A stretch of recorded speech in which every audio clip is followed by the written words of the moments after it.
AITA for making my cheating ex pay rent on a place I no longer live in? I met Erica, 27F, 3 years ago. It was one of those meet-cute moments straight out of Netflix rom-com. I was waiting in line at a coffee shop in downtown Denver, trying to get a little caffeine into my system before a miserable Monday morning meeting, when she accidentally knocked her drink onto my laptop bag. She was horrified. I was annoyed, but she had this look in her eyes, wide and apologetic, that melted any irritation I had. Please tell me that wasn't a MacBook in there. I smiled. It was. But I'll forgive you if you buy me a croissant. She laughed. We sat down, talked for an hour, missed our meetings. 2 weeks later, we were dating. 6 months after that, we were inseparable. She moved in after a year. It wasn't official at first, just a few nights a week that turned into every night. By the time her lease was up at her old place, we both agreed it made sense. We split everything 50-50, rent, groceries, utilities. Everything. We weren't rich. I was working in IT for a mid-sized law firm. She was an assistant manager at a boutique clothing store. But we got by, and we were happy. Or so I thought. It started slowly. First, it was her phone. She used to leave it face up on the table, no lock screen. Then one day, I noticed it was always face down. Then came the lock screen. Then she started taking it to the bathroom with her, even while showering. I asked her once, casually, "Everything okay? You've been kind of glued to your phone lately." She shrugged. Work stuff. We've got inventory this week. My boss keeps blowing up my messages. Sure. Okay. I let it go. Because when you love someone, you don't want to believe they're lying to your face. Then it was the late nights. She started staying after work more often. At first, it was once or twice a week. Then it became routine. Tuesdays and Thursdays, she was always helping with closing inventory, and Fridays were suddenly team bonding nights. I'm not dumb, but I'm also not confrontational. So I waited. It was a Thursday in March. Cold as hell. I had just gotten off work early because of system outage and decided to surprise Erica at the boutique. I stopped by a bakery she liked, grabbed her favorite muffins, and figured I'd swing by, say hi, maybe help her out. The store was dark. Closed. Locked. Not a single light on inside. No one in the parking lot. Confused, I pulled out my phone and texted her. Me. Hey. Thought you were working late tonight. Everything okay? Erica. Yeah, just slammed. Don't wait up. My heart dropped into my stomach. I stood there for a solid 10 minutes, just staring at that message. She was lying to me, right now, in real time. And the worst part, she was good at it. Too good. That was the moment I decided to stop trusting her words and start trusting what I could see. I'm not proud of what I did next, but I don't regret it. I installed a tracking app on her phone. Not one of those sketchy spyware ones. Just a basic location sharing app we had both used before when traveling separately. She had disabled it months ago. I turned it back on. Then I waited. For 2 weeks, I track her location every night. She said she was working late. Every time, she wasn't at the store. She was at the same residential address, a downtown apartment about 15 minutes from our place. I looked it up. Rented under the name Tyler H. Martinez. I didn't know who he was yet, but I was going to find out. With some minor social media sleuthing and, yes, a fake Instagram account, I found Tyler. Tall, gym guy, generic tattoos. Worked in the marketing department for a tech company. His Instagram was full of shirtless photos, motivational quotes, and, wait for it, pictures of him and Erica. Not recent ones. Old ones. From years ago. Turns out, they had dated before her and I met. So why was she spending nights at his place again? I didn't confront her yet. I wanted proof. Screenshots. Photos. Something irrefutable. That's when I remembered we still had access to our shared Amazon account. I checked the order history, and, I kid you not, she had sent a box of men's grooming products to his address. 2 weeks ago. She didn't even bother hiding it. I couldn't sleep. I couldn't eat. I'd wake up in the middle of the night and just stare at her while she slept next to me, wondering how many lies were stacked between us. Finally, one Saturday morning, I hit my limit. She was in the kitchen, making coffee, scrolling TikTok like nothing was wrong. I walked in, dropped a manila folder on the table. Inside were screenshots of her location history, her Amazon order, and Tyler's address, highlighted. She looked at it, then looked at me. Really? You went through all that? You don't trust me? That's when I lost it. Don't flip this on me, Erica. Don't gaslight me. I wanted to trust you, but you've been lying to my face for weeks. She didn't deny it, didn't cry, didn't apologize. All she said was, I didn't plan for it to happen. It just did. I packed my bags that afternoon. She cried, finally, and said we could work through it, that she didn't mean for things with Tyler to go this far, that she still loved me. I told her I loved her too, but not enough to share her. And I left. But here's where it gets interesting. We had signed a 12-month lease just 3 months prior. We were both on the contract, both equally responsible. Legally, even if I moved out, I was still financially liable for my half of the rent. I could have pushed to break the lease, but that would cost money we didn't have, and it would screw over both of us. So I said nothing. I left all my furniture, all my appliances, even the damn Keurig. I let her keep everything, except the bed. That was mine. I rented a storage unit, put it there, and told her to get her own. She didn't argue. At this point, she thought she had won the breakup. She got the apartment. She got her clothes. She got Tyler. But what she didn't get was the paperwork I filed 2 days later. I moved in with a friend temporarily and called our leasing office. I told them I was moving for personal reasons and would not be residing at the property anymore, though I would remain on the lease for the time being. The agent was sympathetic. I didn't mention the cheating, just said there had been a breakup and I needed a new place soon. She gave me a form to sign. It was a notice of non-occupancy, basically a formal declaration that while I was still financially on the lease, I was no longer residing there. It protected me legally in case of property damage, unauthorized occupants, or disputes. I signed it. Then I waited. Update. The friend I moved in with, let's call him Jake, was chill. He had a 2-bedroom apartment a few miles away, and when I told him what had happened, he didn't hesitate. Dude, you can stay here as long as you need. Erica's a snake. Jake had always been skeptical of Erica. He wasn't rude about it, just observant. Said she gave off PR smile vibes. Always polished, always deflecting, never fully real. Now I saw it too. The first few weeks were quiet. I got used to my new room, made my own food, worked remotely, and tried not to think about her. I still had access to our joint Spotify account. She hadn't changed the password, and I caught her listening to our playlist more than once. Some nights I played too. Bittersweet masochism. But then rent day came. Our lease auto-charged on the 1st. We'd set up the account to split evenly between 2 bank accounts, hers and mine, each pulling $1,100. Except I had removed my payment info. I didn't tell her. I just deleted my account authorization from the property portal after submitting the notice of non-occupancy. I wasn't stupid. I knew this would trigger an email. And it did. Email from leasing office. Hi OP. We noticed you've removed your payment method from your tenant portal. Please remember that as a leaseholder, you are still financially responsible for rent unless officially released from the lease agreement. I ignored it. Technically, I hadn't refused to pay. I just removed auto-pay. A subtle but important difference, at least in my head. That evening, I got a text from Erica. Hey, rent didn't go through for your half. Can you fix that?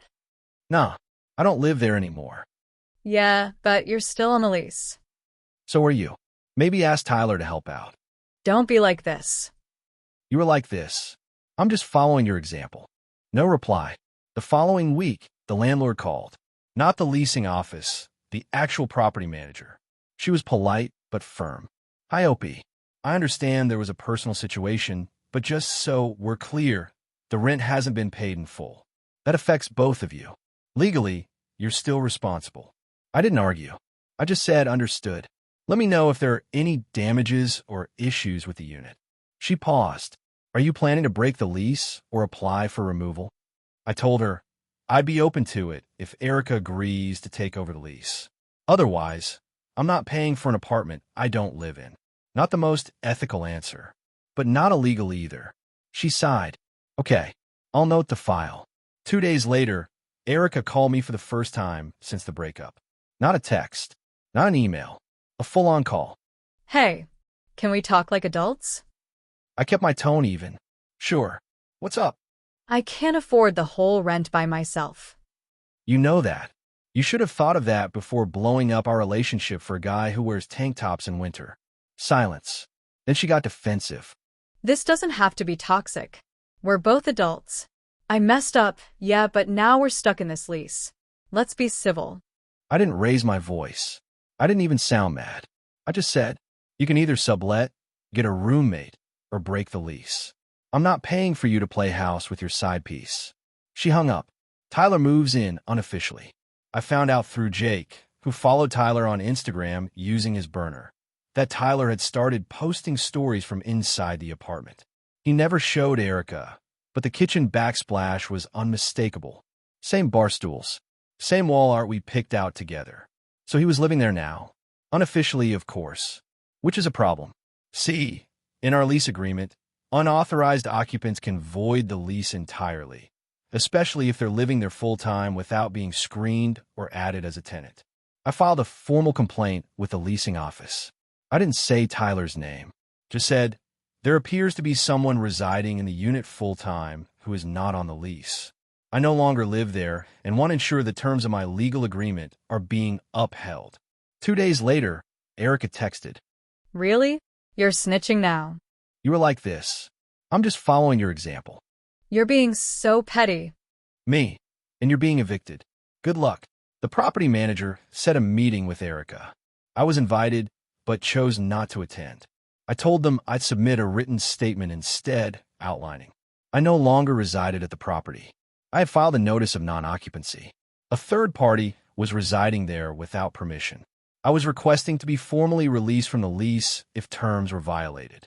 I also added that I'd be willing to sign over full responsibility to Erica if she agreed.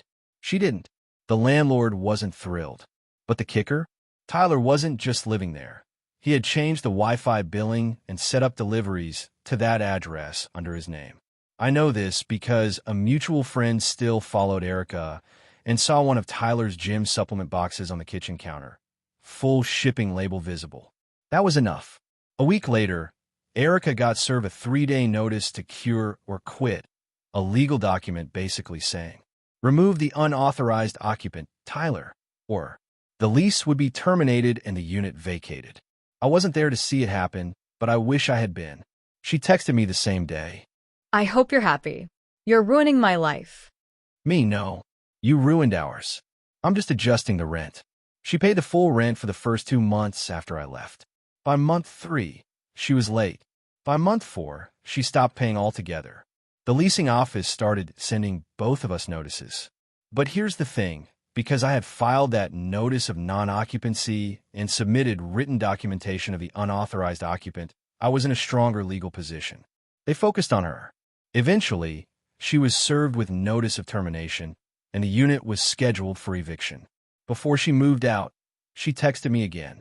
You're seriously the most vindictive person I've ever met. And yet, I never cheated on you. Enjoy your little revenge fantasy. I'm done. Good. You were done the moment you picked him. She moved out the next week.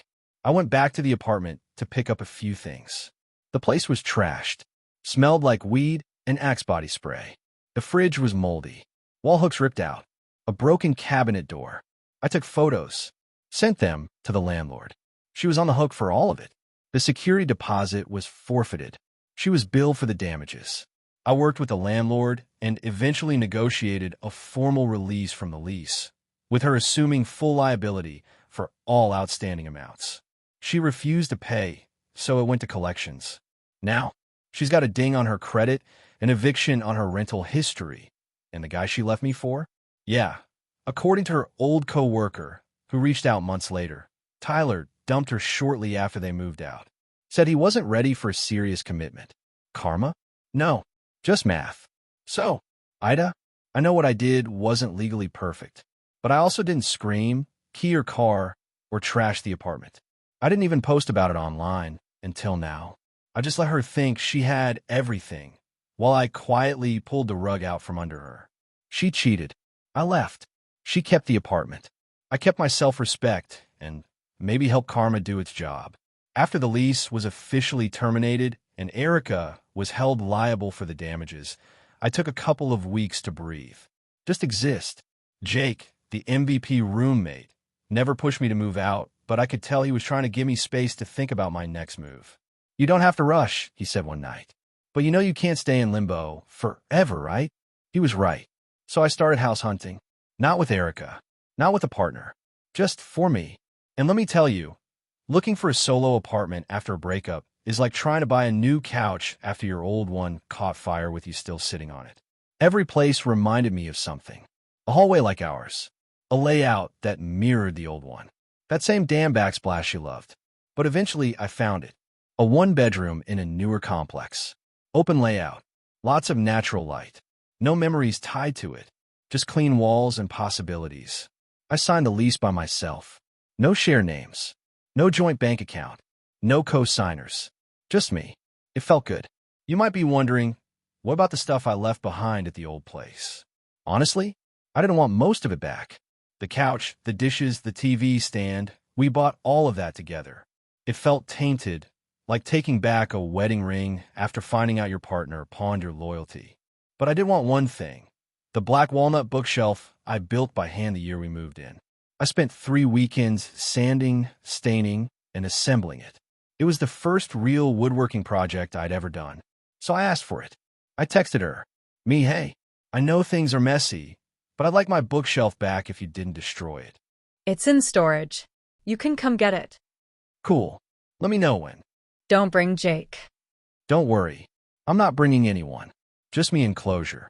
I met her at the storage unit. She looked different. Not worse. Just less her. Her hair was darker. She wore oversized sunglasses and a jacket I didn't recognize. She didn't smile. Neither did I. She handed me the key to the unit without saying anything. I opened it, grabbed the shelf, and started walking it back to my car. Halfway there, she spoke. Did you ever actually love me? Or was it just convenient? I stopped. Turn around. I loved you, not the version you became. Her eyes glossed over for a second, maybe from guilt, maybe from regret. But I didn't wait to find out. I nodded once, loaded the shelf, and left. The apartment was small, but it became my sanctuary. I started doing things I hadn't done in years. Cooking for fun instead of obligation. Reading fiction again, stuff like The Road and Never Let Me Go. Going to the gym not to impress anyone, but because I liked feeling strong. Gaming with friends without having to ask or schedule around someone else's needs. It was quiet, but in a good way this time. I got into therapy too. Just a few sessions to unpack the manipulation and betrayal. My therapist said something in our second session that stuck with me. You're not angry because she hurt you. You're angry because she convinced you that you were the problem while she was doing it. That unlocked something in me. Erica didn't just cheat. She gaslit me, stonewalled, made me question my gut, my boundaries, my sanity. And for months, I carried the weight of her choices like they were my burden to fix. After all the chaos, all the heartbreak, and the messy fallout, I finally found peace. I stopped chasing what was lost and started building something new on my own terms. Erica's chapter is closed. No more messages. No more drama. Just a quiet life where I can breathe, grow, and be myself without guilt or games. Sometimes, the best revenge isn't about payback. It's about moving forward. And that's exactly what I did.